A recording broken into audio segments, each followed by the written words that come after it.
All right, everybody, welcome back to another episode of the Discovering Multifamily Podcast. I'm one of your hosts, Anthony Scandariato with Red Knight Properties. And today we have a special guest here with us. We have Joe Cowboy Marques. Did I say that right?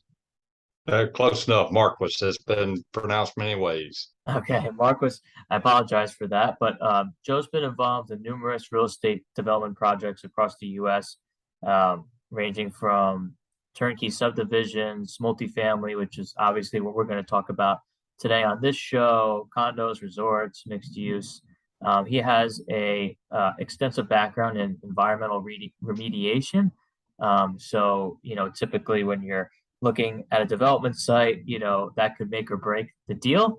It certainly has on my end, looking at some sites and some acquisitions where there was a lot of issues that weren't really remediable. Love to hear how Joe is able to overcome some of the most common challenges he's had during his career on the environmental side, and kind of what to look out for when you're evaluating a site if you're looking to build multifamily, because the environmental could be your largest potential expense and exposure. So happy to have him here, and looking forward to our conversation, Joe. Looking forward to it as well, Anthony. I love doing these. Hope I can add some value to both you and your guest. And uh, being aware of what environmental challenges are out there is critical when you're looking at land. And a lot of people don't realize that, for example, that's rural farmland. There's can't be any environmental challenges there, but a lot of farmers, not knowing any different, may have dumped all of their pesticides and herbicides in one particular location, creating a concentration of contamination. And just knowing what signs to look for, and if you're not certain, getting a phase one environmental assessment on any significant investment is critical. Yeah. Um, so a lot of people, when they're buying existing multifamily, start with the phase one, and then they only order subsequent reports if it's required. When you're looking at a development site, obviously the phase one is critical, but are there other reports they could order? Because the land, I think that's even harder than existing to kind of come up with the pro forma for your environmental project, if it comes up in other phases. So what's your best advice, kind of trying to learn the due diligence up front on the environmental side? Well, a phase one, if everything looks good, is usually enough. But if the phase one's not 100% concrete, there's no issues. Then going into a phase two with possible soil samples, and if there's a monitoring well or drinking wells anywhere close by, pull samples of your water, because ground remediation can be relatively simple and easy, but if it gets into groundwater, then that's many, many millions of dollars usually, and very long term. The odds are you won't be developing that property anytime within 10 years. And here's what's critical. A lot of people are like, well, I'll go ahead and buy the land. I can always get rid of the land again. But here's the thing. They're always going to go after the deepest pockets that were ever attached to the land, whether or not you were the one that instituted it. If you owned that land, you inherited the environmental risk of it. So if you're the only one that had deep pockets involved in that property, and it becomes a Superfund site, which is basically what the government designates something that they get involved in to clean up. They try to get potential responsible parties to foot the bill for that. Well, if you bought that land and you're a high net worth individual, you've opened yourself up to a lot of potential liability. Yeah. Have you been involved in the Superfund sites, and like have you seen, have you overcome some of those challenges for, either whether yourself or one of your clients? Well, one of the most interesting projects that I was involved in was called Basket Creek, and it was in Douglasville, Georgia. It was a Superfund site. the history behind it was somebody got caught dumping a half a truckload of drums.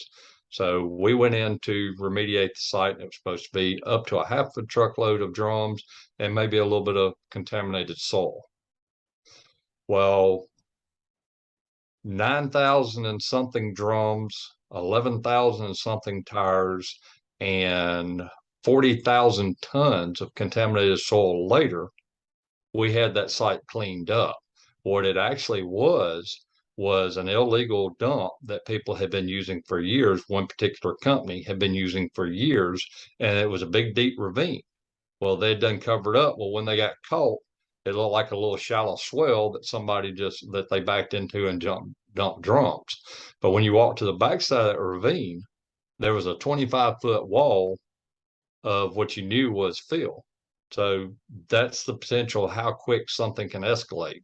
What was supposed to be a half a truckload of drums and a couple of hundred yards of contaminated soil turned into a multi-million dollar Superfund site.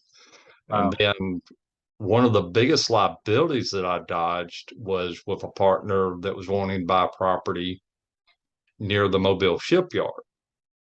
Well, upon looking at it, I told him, I said, I don't want to be involved. I said, I would suggest that you don't either, because just looking at the site, I know that there's environmental remediation issues, and I'm not wanting to be a part of it. Well, he studied on buying the site, and then eventually on my recommendation said, no, I'm not, I'm buy it. And this was pennies on the dollar for the dirt. Well, the people that bought it ended up having to clean it up, and it cost them a little over $160 million to get that site clean to Mhm. be able to do anything with. Right. Wow. Yeah, it's very interesting, especially on the development side. Even on existing acquisitions, you still have to do your due diligence, but I feel as though I see a little bit less of it. It depends on the location, obviously. As most of your projects are, you mentioned Georgia, Alabama, in that general Southeast market. Well, I consult with people all across the country and actually in some foreign countries in the Caribbean and South America. Primarily, what I actively develop now is a very tight niche in Baldwin County, Alabama, and we focus on waterfront properties, either multifamily vacation rentals or longer term multifamily, but still waterfront. But I consult with people that have a wide range of different development projects, ranging from RV parks up to 200+ million assisted living facilities. Uh, in fact, I'm looking at one project right now and consulting on it. That's going to be a marina and high-end destination restaurant, bar, and boutique hotel. No, that's excellent. Okay, so mostly in Dauphin County. That's the Mobile area you mentioned? Baldwin County is across from Mobile. That's Mhm. actually Gulf Shores Orange Beach. That is white sugar sand beaches, crystal clear waters. Pretty much our beaches compare with anything you can find in the Caribbean. Sure. No, it's really interesting. So you have a lot. How long have you been doing this? How long I've been developing? Developing, Uh, consulting, yes. uh, well, let's just say 30+ years. Is actually probably closer to 40+ years now, but I've been doing it for quite a while. Wow. And how have you seen the environmental um, laws or restrictions, progress over time in terms of, you know, on the developer side, being less favorable now? We kind of have to go through more red tape.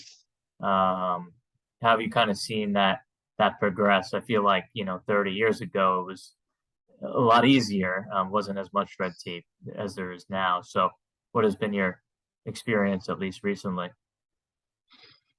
Oh Lordy, that's a rabbit hole. I'll try to keep this PG-13 for the audience because they've gotten ridiculous on some of the requirements and some of the regulations. were written by people that literally have no clue of what the impact in the environment is versus not, because we as men have already impacted the environment. We've got way large amounts of impermeable surfaces. So you have to regulate runoff and control like that. But from a standpoint of reshaping land, having to go through the Corps of Engineers, the local, like here it's ADEM, Alabama Department of Environmental Management, but every state has a Department of Environmental Management. And then you've got the local municipalities that have their own rules and regulations on what you can and can't do. And some of it's just not common sense. Some of it you're actually improving the environment from a sustainability of both the local flora and fauna, as well as improving downstream flora and fauna as well. So it's the time frame. People that if you're getting into development, you're like, okay, I can have this ready in 6 months. Yeah. Well, it can take you 6 months just to get a meeting with the Corps of Engineers. Then you have to get everybody else on board. So realistically, and we're fairly fast. California's worse, but if you're doing something from the ground up, you better figure on 2 years to be able to get all of your permits and approvals in place to be able to do anything. That's before you ever put a shovel in the ground. Yeah. Yeah. And like you said, it depends where you are, in the United States, and you do some work in the Caribbean too. So how is that? Is that any different than the States, that process? Actually, it's wild because it's an extreme range. You've got some areas that pretty much you can do anything that's going to bring money to the area. Then you've got other areas that you can't turn over a grain of sand without doing literally the same thing you do in this country. Right. No, that makes a lot of sense. So what moving forward, you said you're working on a few projects right now on the development side. What's kind of your plan to round out the rest of 2022 as we're recording this kind of towards the end of the year? Getting close to primarily I've got 4 major developments, and all of those we're building those out to hold. I don't have anything that I'm building out to sell right now. And I'm focusing more on the mentoring and teaching side of things because I truly love helping people reach financial independence. And I say financial independence versus financial freedom because independence allows you to do what you want. Truly, if you think about it, freedom's a fantasy. Nobody's truly financial free. Even Elon Musk has limits on what he can and can't spend because even he could lose his mind and spend himself broke. So financial independence is more of a mindset of creating wealth that you've got coming in that you don't have to work for, that is more than what your living expenses, how you want to live is, and you can do what you want that you're inspired to do versus having to chase money to live. And it's more about the strategy than individual tactics and the philosophy and psychology around it. A lot of people talk about mindset, but more importantly, it's one thing to know it up here, but until you get into your heart and you truly believe it for yourself, it doesn't do anything. So I don't like using the term mindset as much. And that's truly what my mission is to help as many people as I can become financially independent through teaching the psychology of it and strategy versus individual tactics. Sure, I love that. And so with that being said, how can my audience learn more about your teaching and connect with you and learn from you? Cowboyjoe.me is my website. It has the various services I offer. That's www.cowboyjoe.me. And then register for my wisdom chat. I do them twice a month on Wednesdays at 5.